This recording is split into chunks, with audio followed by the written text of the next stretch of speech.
Biology का lab था। मेरे साथ एक और लैब असिस्टेंट नेहा थी। हम दोनों प्रैक्टिकल कराते थे। नेहा मुझसे उम्र में बड़ी थी, लेकिन देखने में एक स्टूडेंट जैसी लगती थी। वो बहुत सुंदर थी। उसका गोरा रंग, बड़ी बड़ी आंखें और गोल चेहरा देखकर कोई भी आकर्षित हो जाता था। एक दिन हम दोनों डार्क रूम की सफाई कर रहे थे, तभी एक छिपकली उसके सिर पर गिर पड़ी। वो घबराकर मुझे जोर से पकड़ लिया। इतना डर गई कि उसका दिल जोर जोर से धड़कने लगा। मैं उससे अलग होने की कोशिश की, लेकिन वह डर के मारे काफी देर तक हमें जोर से पकड़े रखा। मैंने कहा, तुम इतना डर क्यों रही हो? एक छिपकली ही तो थी। वो हाँफते हुए बोली, अरे रमेश बाबू, आज आप नहीं होते तो मेरा हार्ट फेल हो जाता। मैंने उसे धीरे से गोद में उठाकर कुर्सी में बैठाया। उसके घबराए हुए चेहरे को सहलाने लगा। फिर भी वह मुझसे चिपकी रही। उसकी सांसें तेजी से चल रही थी। मैं घबरा गया। फिर किसी तरह उसको उठाकर बेंच पर लिटाया और दौड़कर पानी ले आया। पानी पिलाते ही उसके गुलाबी होंठ मेरी उंगलियों को छू रहे थे। उसने प्यार भरी नजरों से मेरी ओर देखा। उसकी बड़ी बड़ी आंखें मुझे अपनी ओर खींचे जा रही थी। वह भी मेरी ओर झुकी हुई थी। स्नेह ने हम दोनों को और भी करीब ला दिया। कुछ देर बाद हम अलग होने की कोशिश की, लेकिन उसने फिर से मुझे खींचकर अपने पास बैठा लिया। तभी अचानक अंधेरे कमरे में एक चूहिया उसके पैरों पर चढ़ गई। अब तो वो और पूरी तरह से घबरा गई थी और उसने घबरा करके ऊपर ही मेरे ऊपर ही कूद गई। अगर मैं उसे जोर से नहीं पकड़ता तो गिर पड़ती। मैंने उसे गोद में उठाया और धीरे से कुर्सी पर लेकर बैठा दिया। वो इतना घबराई हुई थी कि 5 मिनट तक मुझसे चिपकी रही। उसके दिल की धड़कन बहुत तेज थी। मैं उसकी पीठ को सहलाता रहा, उसके गालों पर आए बाल को हटाया। उसका यह स्पर्श मुझे बहुत अच्छा लग रहा था। थोड़ी देर बाद जब वह नॉर्मल हुई तो हम लोग फिर से काम में लग गए। मैं कांच की परख नलियों को साफ करने लगा, तभी अचानक मुझसे एक परख नली नीचे गिरकर टूट गई। मैं उसके टुकड़ों को उठाने लगा, तभी मेरा हाथ कट गया। उंगलियों से खून बहने लगा। नेहा खून देखते ही घबरा गई। उसने लैब में रखे डिटॉल से मेरी उंगलियों को साफ करने लगी। मैं उसकी तरफ प्यार भरी नज़रों से लगातार देख रहा था। वह भी बार बार मुझे देखे जा रही थी। वहाँ पट्टी बांधने के लिए कोई भी कपड़ा नहीं था। उसने तुरंत अपने दुपट्टे को फाड़कर मेरी उंगलियों में बांध दिया। यह देखकर मेरे अंदर प्यार उमड़ पड़ा।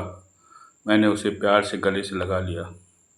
उस पल मुझे एहसास हुआ कि उसकी चिंता सिर्फ एक सहकर्मी की तरह नहीं थी, बल्कि उसकी आंखों में एक अलग ही अपनापन दिखाई दे रहा था। नेहा ने मेरी उंगलियों पर पट्टी बांधने के बाद एक गहरी सांस ली और बोली, रमेश बाबू, आज तो हम दोनों एक दूसरे की जान बचाते बचाते खुद ही मुसीबत में पड़ गए। मैं मुस्करा दिया, लेकिन सच कहूँ उस समय मेरा ध्यान उसके शब्दों पर नहीं था, बल्कि मैं उसकी आंखों में झलक रहे मेरे प्रति लगाव को देख रहा था। उसमें अपनापन था। शाम होने लगी थी। लैब के बाहर बादल घिर आए थे। खिड़की से आती हुई ठंडी हवा पूरे कमरे को ठंडा कर रही थी। तभी नेहा ने धीरे से मेरे कान में कहा, रमेश बाबू, आज घर जाने का मन नहीं कर रहा। मैं चौंक गया और पूछा, क्यों?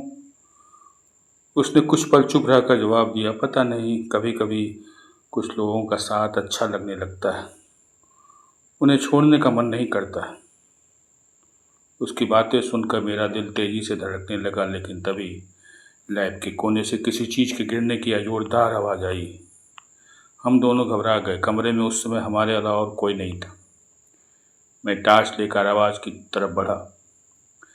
नेहा भी मेरे हाथ पकड़े पीछे पीछे चलने लगी।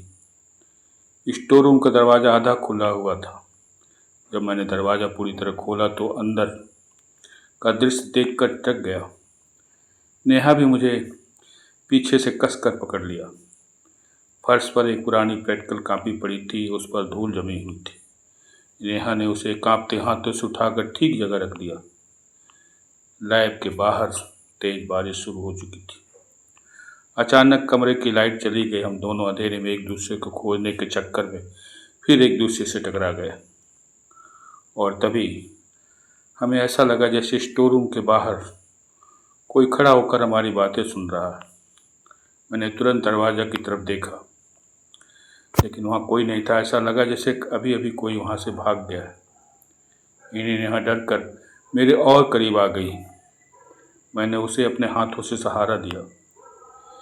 यह देख कुछ ऐसे लगा जैसे वह मुझे एक पल भी छोड़ना नहीं चाहती। उस दिन के बाद नेहा और मेरे बीच पहले से ज़्यादा मोहब्बत की बातें होने लगी। रात के 12 बजे तक प्यार भरे मैसेज भेजने लगे। हम साथ में चाय पीते, साथ में लैब का काम करते और कभी कभी छुट्टी के बाद भी देर तक उसी डार्क रूम में बातें करते रहते थे। धीरे धीरे मुझे महसूस होने लगा कि हम दोनों एक दूसरे के बिना एक पल भी नहीं रह सकते। लेकिन एक बात मुझे हमेशा परेशान करती थी।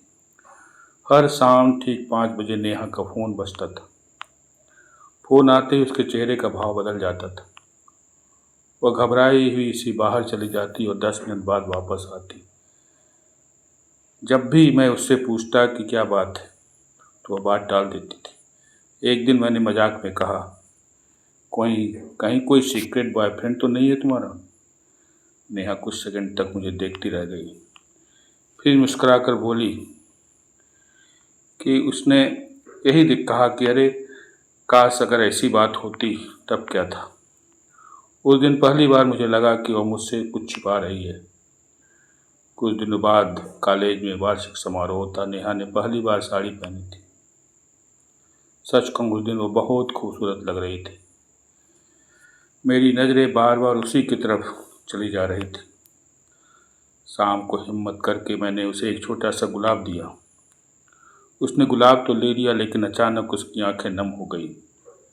रमेश बाबू, अगर मैं एक दिन अचानक यहाँ से चली जाऊँ तो क्या आप मुझे याद रखेंगे? उसका सवाल सुनकर मैं हैरान रह गया। ऐसी बातें क्यों कर रही है? लेकिन उसने कोई जवाब नहीं दिया। अगले दिन जब मैं कॉलेज पहुँचा तो नेहा नहीं आई थी। एक दिन बीत गया, 2 दिन बीता, पूरा सप्ताह बीत गया। उसका फ़ोन भी बंद हो गया था। किसी को कुछ पता नहीं था। मैं बेचैन रहने लगा। फिर एक शाम लैब की अलमारी साफ करते समय मुझे एक लिफाफा मिला। उसमें मेरा नाम लिखा था। कांपते हाथों से मैंने लिफाफा खोला। अंदर नेहा की तस्वीर थी और एक चिट्ठी भी थी। चिट्ठी में लिखा था, रमेश बाबू, अगर यह पत्र आपके हाथ में है तो मैं शायद आपसे बहुत दूर जा चुकी होंगी, लेकिन जाने से पहले यह सच बताना चाहती हूँ।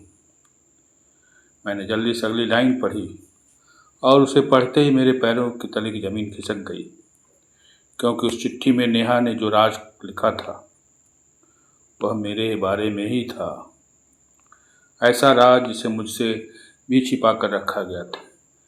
मैं अचानक घबरा गया, लेकिन कर भी क्या सकता था। वो तो हमसे काफ़ी दूर जा चुकी थी और हमेशा के लिए दूर जा चुकी थी, और इस कहानी का हमें कोई अंत भी नहीं लग रहा था।